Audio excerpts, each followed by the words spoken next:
Welcome at camp. The Jewish feast of the tabernacle, Succoth, this year began last Wednesday at sundown.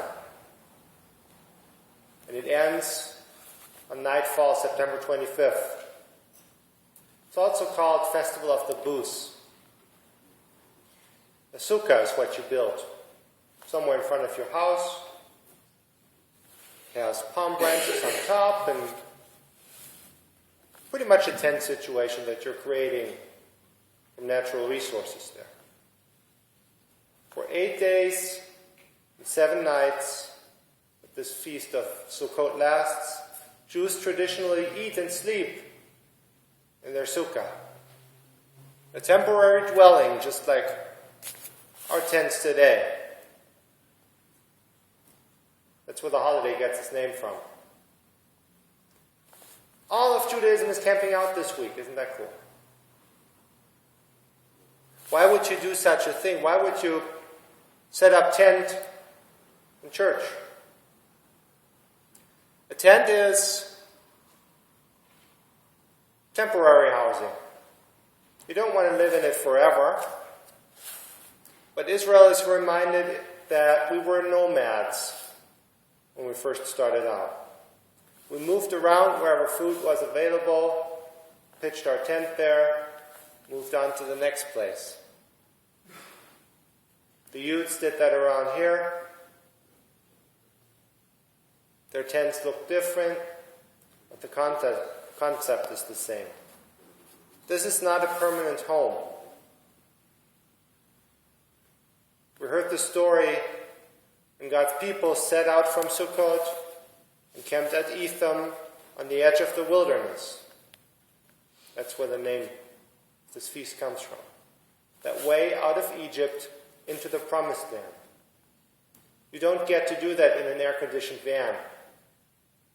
You have to walk through the desert and sleep in a tent. That's what God's people do. God's people on this homeless journey are not alone. The Lord went in front of them in a pillar of cloud by day to lead them along the way, and in a pillar of fire by night to give them light, so that they might travel by day and by night. So at the very core, the identity of God's people, instead of being homeless, it's being in mobile homes. And whoever wrote the letter to the Hebrews echoes that when we read, "Here we have no lasting city, but we're looking for the city that is to come." Essentially, as God's people, all we have are temporary tents.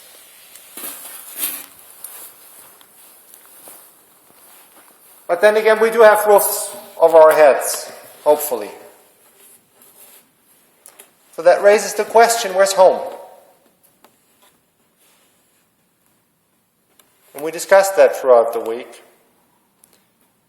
And some said, the friendships around me, like in my church, in my neighborhood, the people I grew up with, the people I love, the relationships I cherish, my partner, my co-workers. Home is where your heart is how we sum that up. Where the relationships are that matter, where we feel at home, that is where we are at home. So it's really people that make home home, whether it has walls or just a few poles. Or maybe even not that.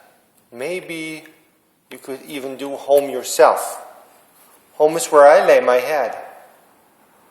At least a spot that is a little safer than all the others. May even be under a bridge somewhere.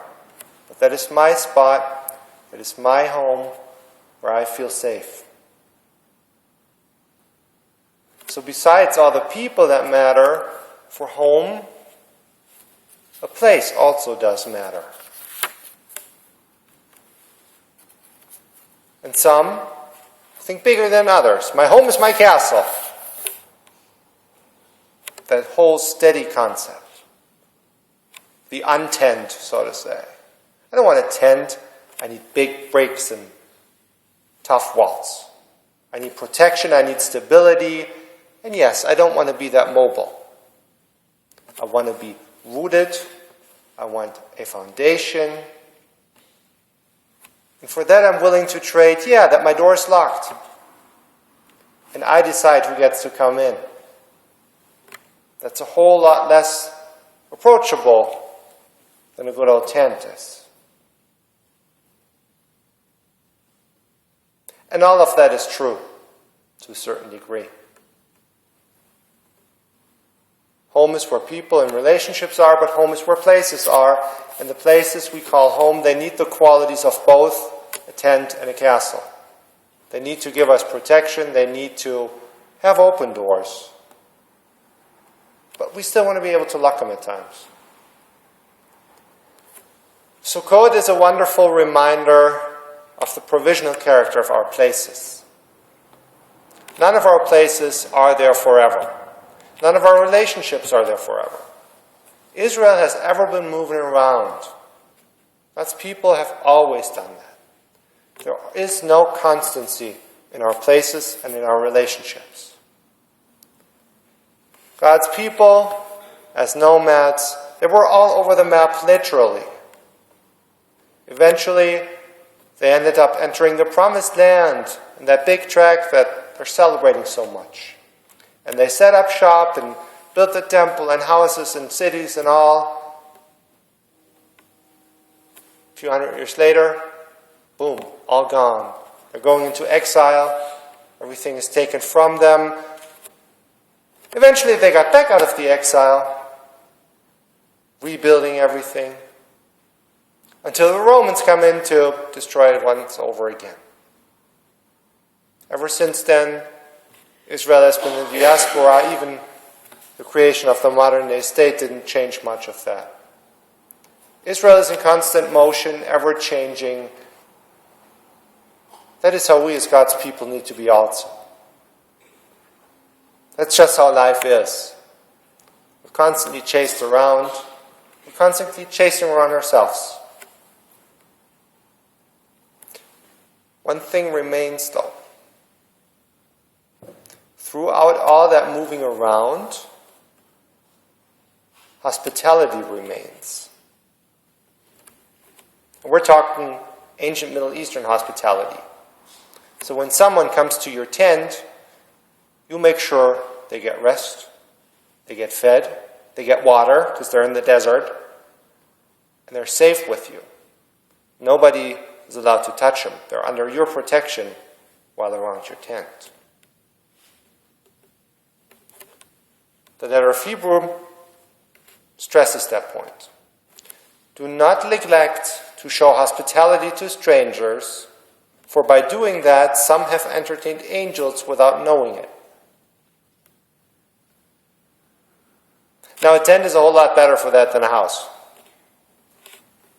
It's situated somewhere in a remote place where people have to stop by because there's no other place to stay. Just you with your little piece of your civilization there.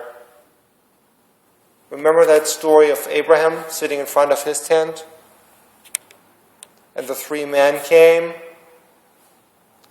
and he made sure, let's get dinner ready, let's get them something to drink, sit down, rest. And when you do that with people that knock on your door, not only is that nice for them, but it also changes you. Sure to change Abraham and Sarah's life. Hosting guests changes you. Hosting guests gave Abraham and Sarah a whole new direction. A child. They announced that to them. Those two old people, all of a sudden, were totally turned around by that visit, that weird presence that came to their tent. Yes, you can set up your tent to become a castle, but eventually angels will just slap the door open and make your life dynamic again. No, life is never static. Most of us have lived that. As a person, we know that life changes constantly. Think of the places you've been. Think of the places you've lived. Who of you grew up in Provo? By raise of hand. 1, 2. Who now lives in Provo? Of those that were brought up here. Oh, we did find one.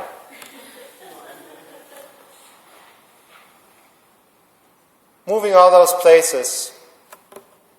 Have you been back to all of them? And the people that we've had during our lives, some are in their first marriage. Some had to reinvent their identities. Some never really cared and have tried this and that. Friends from school, still in touch? My best friend growing up had a birthday this week. We were like brothers. We lived together practically. He had his birthday. We haven't spoken in 20 years. I posted happy birthday on his Facebook page, and I got a like back. That's the extent of our relationship now. He liked my happy birthday post. We were on each other 24/7 the first few years of our lives. And that's not a problem, it's just a change. Our careers change constantly. Moving to the next school level, getting a new job, finishing up that degree, pursuing that new direction. Nobody retires in the career they started out with these days. And that's just personal life. The church has done the exact same thing for almost 130 years now. What we now call our church here originally used to be a school. And it wasn't here. It was on Center Street, on 5th North, somewhere east, then eventually a block across the street from here somewhere, and then at some point here. So we've moved all over downtown. And then at some point, public school system kicked in. The whole thing could have shut down because it wasn't needed anymore, but somehow it stuck around because parents from that school still wanted it to be a community to live with, and it was transformed into a church setting, which happened around the late 1800s, and that happened many places. And then Geneva Steel came in, brought lots of people with it, and we put this addition on in the 50s in order to make room for hundreds and hundreds, and it was too small by the time. Now Geneva's gone. We even had a church split off that is now in Orem.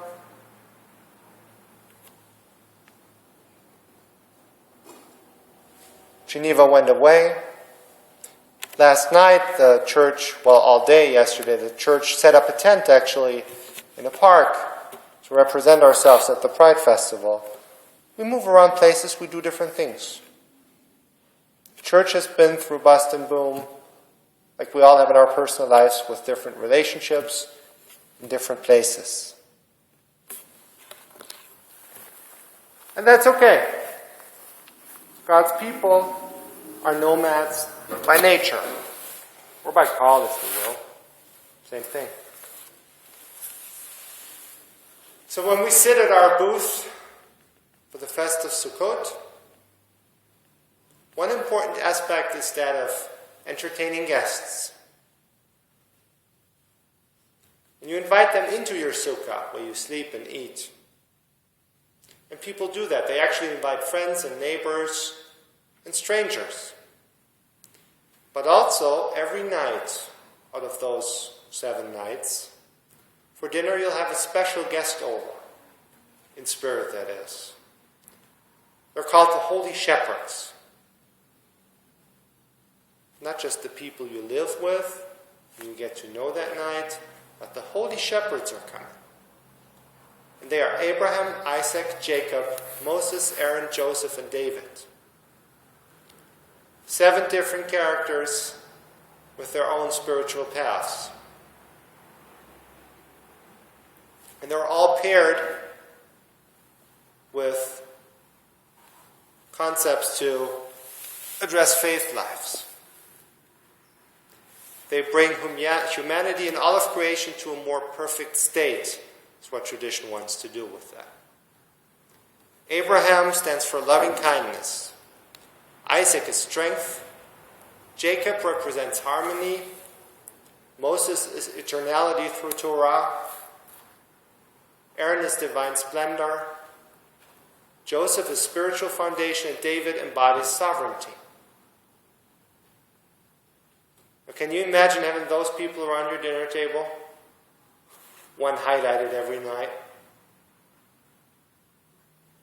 Abraham, who left his homeland to go to Canaan, not knowing what to expect, whether to live or die. And he was the first who started it all. He probably has stories to tell. Those immigrants always do.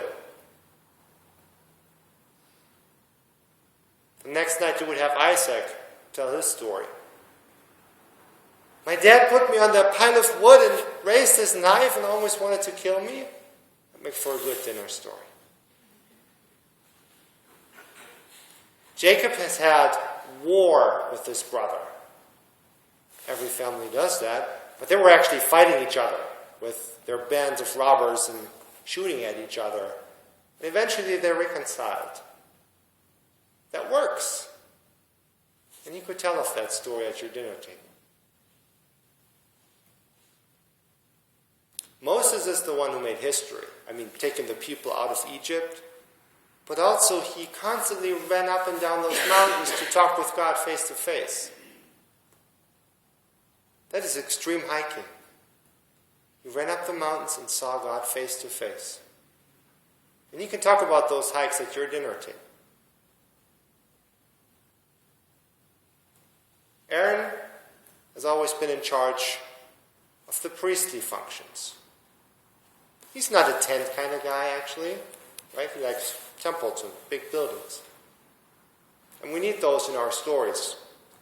Especially when we live in an unstable tent or in our truck, and we really don't have a home. It's good to hear those stories of stability and foundation.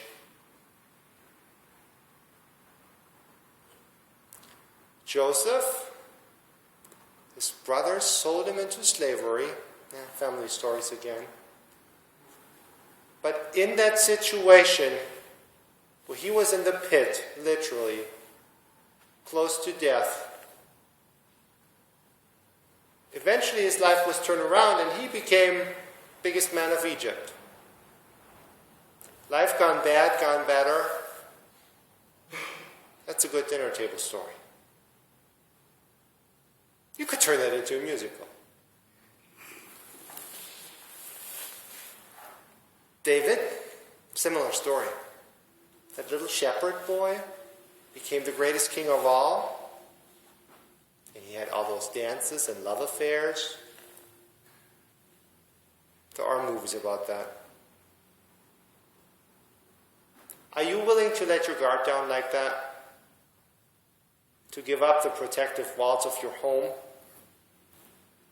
Live in a tent for a week? Literally or figuratively?